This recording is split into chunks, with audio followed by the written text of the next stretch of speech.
আসসালামু আলাইকুম, আমি ডক্টর মাহবুবা শারমিন, একজন রক্তরোগ বিশেষজ্ঞ। আজকে কথা বলবো সিএমএল নিয়ে। সিএমএল এক ধরনের ব্লাড ক্যান্সার। আমাদের দেহে শরীরের রক্তের যে উপাদানগুলো থাকে তা স্বাভাবিকের তুলনায় যদি অস্বাভাবিকভাবে বৃদ্ধি হয় তাকে আমরা ব্লাড ক্যান্সার বলি। ব্লাড ক্যান্সারকে আমরা মূলত দুভাগে ভাগ করে থাকি, একটি হলো অ্যাকিউট আর একটা হলো ক্রনিক।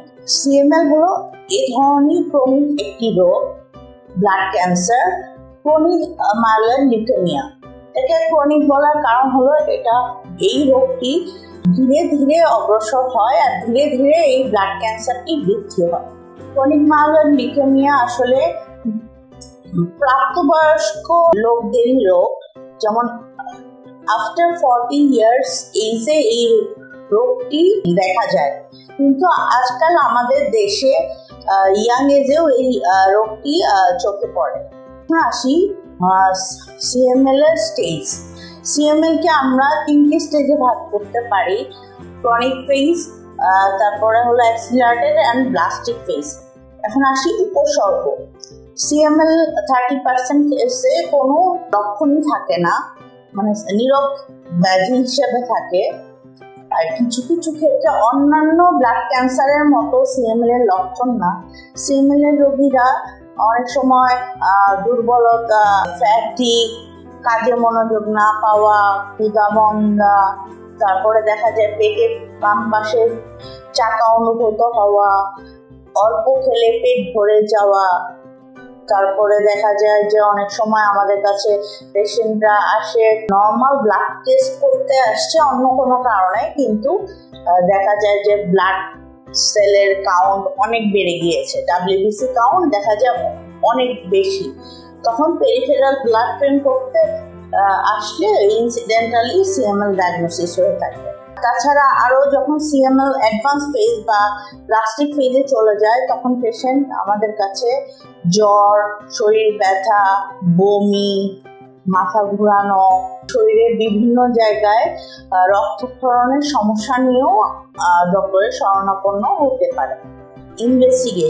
ইনভেস্টিগেশনের মধ্যে আমরা মেইনলি সিএমএল ডায়াগনোসিস করার জন্য complete blood count, peripheral blood film and cytogenetic study and molecular study, Philadelphia chromosome study, molecular study, BCR-ABL study করে ডায়াগনোসিস করতে পারবো।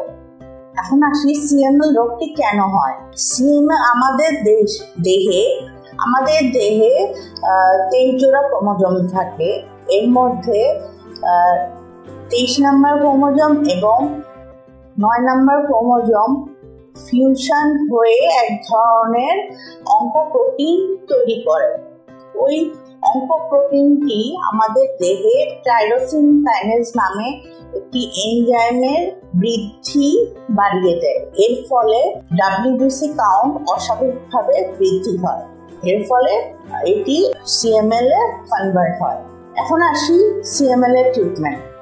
Supportive and specific treatment. Supportive treatment হিসেবে যদি দেখা যায় যে আর্লি স্যাটাইটি বা অল্প খেলে পেট ভরে যাওয়া, ও ধরনের সাপোর্টিভ ট্রিটমেন্ট দিয়ে থাকি। Specific treatment, CML blood cancer হলেও সিএমএল এর ট্রিটমেন্ট হলো ওরাল কেমো, মানে মুখে খাওয়ার ওষুধ। মুখে খাওয়ার ওষুধটি খেলে এই সিএমএল রোগটি কন্ট্রোল করা যায়।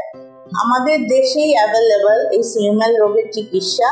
আমরা যদি নিয়মিত এই সিএমএল এর ওষুধটি মুখে খেতে পারি তাহলে হলো যেমন tyrosine kinase inhibitor, first generation, second generation, imatinib, ponatinib, nilotinib, dasatinib আছে।